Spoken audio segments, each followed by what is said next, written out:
بسم اللہ الرحمن الرحیم۔ میرا نام ڈاکٹر اسد محمود ہے۔ سورہ السجدہ میں چھپا نمبر 2 اور 15 کا راز آپ کے ساتھ شیئر کریں گے۔ اس ویڈیو کو اینڈ تک دیکھیے گا، بہت سارے کانسیپٹ آپ کے کلیئر ہو جائیں گے۔ ناظرین، آج ہم قرآن مجید کے ایک حیران کن پہلو پر بات کریں گے جو نہ صرف ایمان کو مضبوط کرتا ہے بلکہ عقل کو حیرت میں ڈال دیتا ہے۔ ہم سجدے سے متعلق قرآنی معجزات اور ان میں پوشیدہ میتھمیٹیکل فیکٹس کو سمجھنے کی کوشش کریں گے جو اس بات کی گواہی دیتے ہیں کہ قرآن کسی انسان کی تصنیف نہیں ہے بلکہ اللہ کی نازل کردہ کتاب ہے۔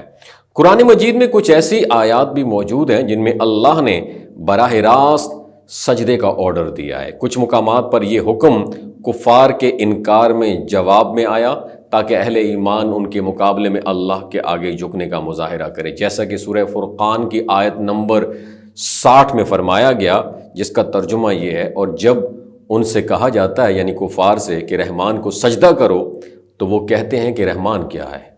کیا ہم اسے سجدہ کریں جس کے لیے تو کہہ دے، اور ان سے انہیں زیادہ نفرت ہوتی ہے۔ اس طرح کچھ آیات میں انبیاء اور فرشتوں کے سجدے کا ذکر بھی ملتا ہے تاکہ مومنین بھی اللہ کے آگے جھکنے کے لیے موٹیویشن حاصل کر سکے، جیسا کہ سورہ صاد میں ذکر ہے جس کا ترجمہ یہ ہے کہ تو انہوں نے اپنے پروردگار سے مغفرت طلب کی اور جھک کر گر پڑے اور اللہ کی طرف رجوع کیا۔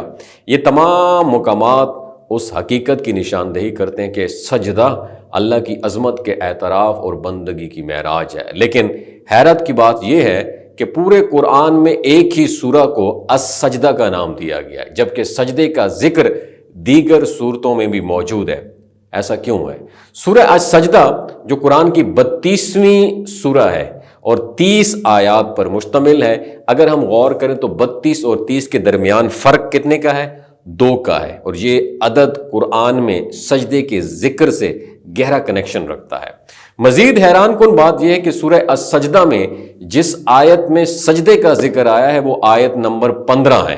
اگر ہم 15 کو دوبارہ جمع کریں تو وہ 30 بنتا ہے، جو کہ اس سورہ کی کل آیات کی تعداد ہے۔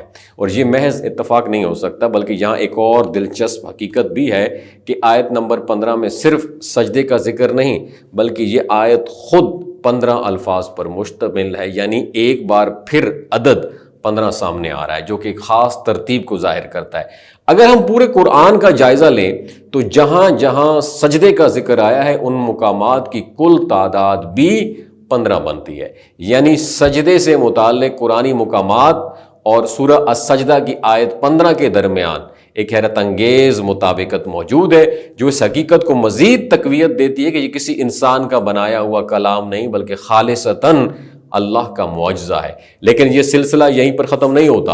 اگر ہم سورہ السجدہ میں سجدے کے ذکر والے الفاظ کو کاؤنٹ کریں تو یہ لفظ اس سورہ میں 186ویں نمبر پر آتا ہے، اور یہ ایک اور حیرت انگیز حقیقت دیکھیں کہ اگر ہم 186 کو 2 یعنی سورہ السجدہ کے نمبر 32 اور آیات کی تعداد 30 کے فرق سے ضرب دیں تو نتیجہ نکلتا ہے 372۔ یہاں ایک اور معجزہ سامنے آتا ہے کہ سورہ السجدہ میں کل الفاظ کی تعداد بھی 372 ہی ہے، یعنی سجدے کے ذکر کا عدد اور صورتوں میں یعنی صورت میں موجود کل الفاظ کی تعداد ایک دوسرے سے جڑے ہوئے ہیں، اور یہ ترتیب کسی انسان کے لیے پاسبل نہیں ہو سکتی ہے۔